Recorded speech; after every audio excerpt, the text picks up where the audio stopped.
nüüd see lennuk, mis peab saama sama lennuk, mis tuleb tagasi ka Stockholmis, nii et sama meeskond näeb mind nagu 2 korda. Ma esiteks kutsus mind nimepidi väravasse, siis ma olen viimane, kes on tulemata. Ja teiseks ma tulen siis sama lennukiga tagasi, nii et see meeskond mõtleb, et ma olen täielikult vajuhaige. Aga no mis teha?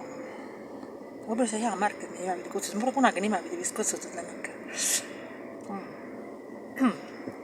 Häbi, jah. Ma mõtlesin, et Tallinnas ütlevad kõik, need lennud nagu. Ja siis nad osad ütlevad siin Riias ka, kõik ei ütle. Ma ei teadnud. Mingid Viini lendu teadsid ja mingid Milano lendu teadsid. Aga seda nad ei teadnud.